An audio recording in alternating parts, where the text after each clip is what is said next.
All right, new day, new chapters. Today I'm going to be reading chapters 10 and 11. 10 and 11 of Genesis. For those who might just be joining, again, I'm recording this to hold myself accountable. My goal is to get all the way through the Bible. I'm probably going to take on more chapters as time moves along, instead of just two, maybe three, four at a time. But right now, I want to stick to just two so that I'm able to digest it and talk about it and comprehend it without overloading myself. So with that, let's just go ahead and get right into it today. My little ones have taken over my bed, so I'm trying to be mindful of them. Let's get through this. The Table of Nations, Chapter 10. This is an account of Shem, Ham, and Japheth, Noah's sons, who themselves had sons after the flood. The Japhethites, the sons of Japheth, Gomer, Magog, Madai, Javan, Tubal, Meshech, and Tiras. The sons of Gomer, Ashkenaz, Riphath, and Togarmah. Goodness sake, these names. Sons of Javan, Elisha, Tarshish, the Kittites, and the Rodanites. From these, the maritime people spread out into the territories by their clans within the nations, each with its own language. Ooh! That was a lot to take in just that little brief step. So, essentially just genealogy here. The Hamites, sons of Ham, Cush, Egypt, Put, Canaan. The sons of Cush, Seba, Kavila, Sabta, Rama, and Sabteka. The sons of Rama, Sheba, and Dedan. Lord, have mercy on my soul. So, Cush was the father of Nimrod, who became a mighty warrior on the earth. He was the mighty hunter before the Lord. That is why it is said, like Nimrod, a mighty hunter before the Lord. The first center of his kingdom were Babylon, Uruk, Akkad, and Calneh in Shinar. From the land that went to Assyria, where he built Nineveh, Rehoboth, Ir, Kalal, and Resen, which is between Nineveh and Kalal, which is the great city. Egypt was the father of the Ludites, Anamites, Lehabites, Natuhites, Pathrusites, Casluhites, from whom the Philistines came, and the Caphtorites. Canaan was the father of Sidon, his firstborn, and the Hittites, Jebusites, Amorites, Girgashites, Hivites, Arkites, Sinites, Arvidites, Zemarites, and Hamathites. Oh my goodness sake. I would argue that this portion of the Bible, whereas it might be more historically important, it's not necessarily important for me. So, let's keep going. Later, the Canaanite clan scattered, and the border of Canaan reached the Sidon Tower, Gerar, as far as Gaza, and towards Sodom, Gomorrah, Admah, and Zeboim, as far as Lasha. These are the sons of Ham by their clan and languages in their territories and nations. Goodness sake. This one is just so much to take in. So many different names, and I know I'm destroying my pronunciation. I apologize. That's why I'm reading so slow, because I'm very hesitant I hate getting this kind of stuff wrong, but I am not a Bible scholar in the least bit. The Semites. Oh my goodness, we're almost done. It says, sons were also born to Shem, whose older brother was Japheth. Shem was the ancestor of all the sons of Eber. The sons of Shem: Elam, Asher, Arphaxad, Lud, Aram. The sons of Aram: Uz, Hul, Gether, and Meshech. Arphaxad was the father of Shelah, and Shelah was the father of Eber. 2 sons were born to Eber. One was named Peleg, because in his time the earth was divided. His brother was named Joktan. Joktan was the father of Almodad, Shelef, Hazaramaveth, Jorah, Hadoram, Uzal, Diklah, Obal, Abimael, Sheba, Ophir, Havilah, and Jabal. All these were the son of Joktan.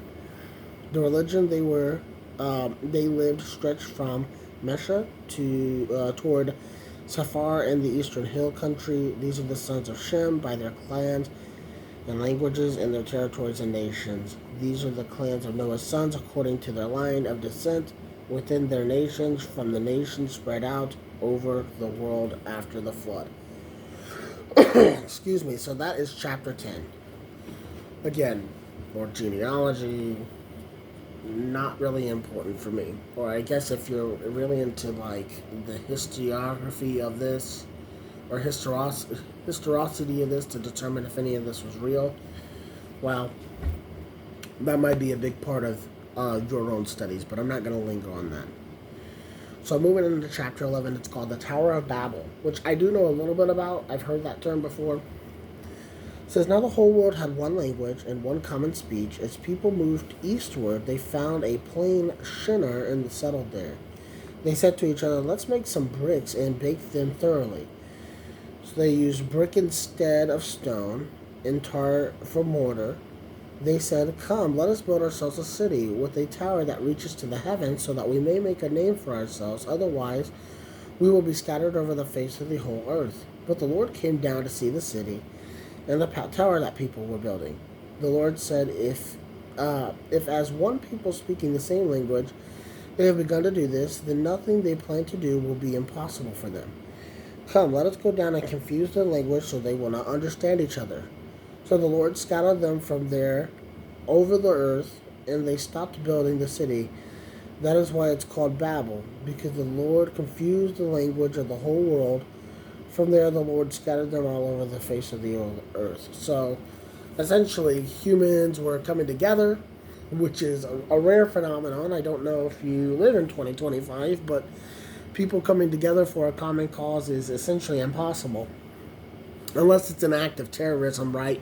Or somebody gets killed, a certain person of a certain demographic gets killed, and everybody wants to go up in arms as if that certain demographic isn't responsible for almost all the deaths in their own community, but that's neither here nor there.